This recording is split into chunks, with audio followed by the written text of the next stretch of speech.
Hello and welcome to this vlog, episode 0, in which we try to explain what's peculiar about this science vlog and why it can be really interesting and possibly fascinating for all the people that actually love science, or maybe they think that they love science. And I'm going in this direction because I've been in a debate for quite a long time with several people about how science is communicated to the public.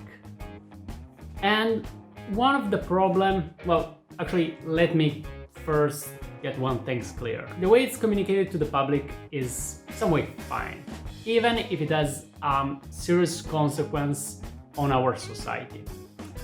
And the problem with all the way we communicate science is that we know that we live in a society where it's really important to grab people's attention and to keep them excited and show them what's really fascinating and amazing about something.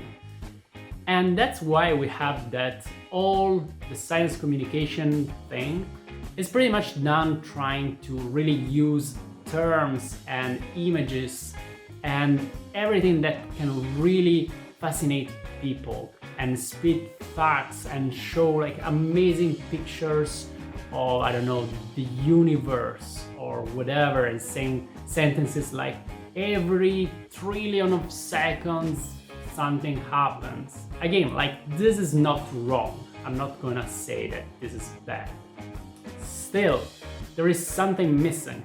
Because the problem with all of this is that we are presenting science as something that is not science. Just let me get this straight. It is not science, I'm sorry. That's pretty much like poetry. It's like if you see, I don't know, a hot girl or a hot guy or whatever down the street, and you look at her or him and you say like, oh, I really love this girl.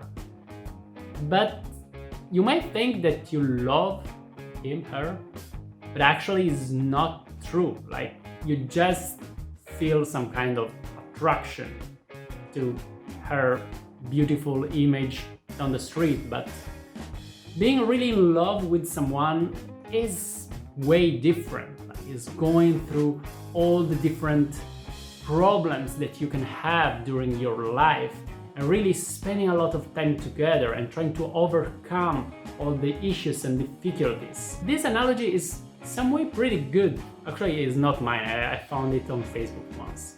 But this analogy is pretty good because the way science is presented usually is just with the end product. Like, just get this fact. Science says that, I don't know, Earth has this shape. But that's really the last step of the entire scientific process. And this is also dangerous because then we have a lot of people that maybe they don't have faith in lots of different things which are not scientific, but they just replace this blind faith with faith in science, without any proof, without any thinking. If we show that science says that, I don't know, color doesn't exist or whatever you want to say, actually, colors doesn't exist is debatable. But anyway, whatever claim, they may agree just because it's science. And this is scary because everything with the scientific label, it looks like it's perfect, it's fine. And it's really missing the entire process of how science is made. And I've been in science for quite some time now, so I hope with this vlog I can help people to really understand what science is, like the entire path. And also the fact that most of the time the problem is not like getting the right answer, like I don't know, like this in quantum mechanics, these things works this way. But like 99%, maybe 99.9% of the work is getting the right question. And this is huge. Like, a lot of times we had problems when working on something, and we spent like months, maybe years, just to get the right question. And when you get the right question, maybe like in few minutes sometimes you got the right answer. It's crazy how quick it can be after you find the right question. So what I really hope for this vlog is to show how we make science, and especially to communicate the most crucial part of science, which is scientific thinking. I really want people to learn how scientists think and that they can apply the same thinking to everyday life. So this is something which to me is super powerful. And I know that actually this can be some way dangerous, because I know there are lots of people that like they just take something out of context and say something like, you know, vaccines are not perfect, those vaccines are bad and it's way better to get malaria, is super fun. So I'm not going to do anything like this. I'm not going this road. This is dumb.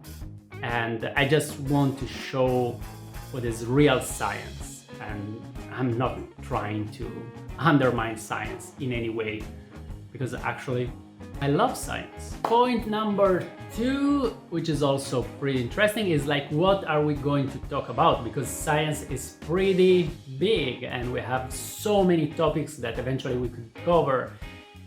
And I have to say, I have quite a diverse background because, I don't know, I'm weird. I like to jump from one field to another. So actually I covered lots of different fields, from quantum cryptography to microfluidics to photonics. But at a certain point, I got tired of all of them and I tried to jump into a new field, which to me looked like, and it still looks like, some kind of new quantum mechanics. And I'm saying this because if you look at the very early stage of quantum mechanics, everything was a mess. Like, they didn't even know exactly what they were working on. They were facing some problems. They were trying to figure out solutions, and they were using really specific methods, really high quality scientific methods to solve these problems. But they didn't know exactly what they were facing.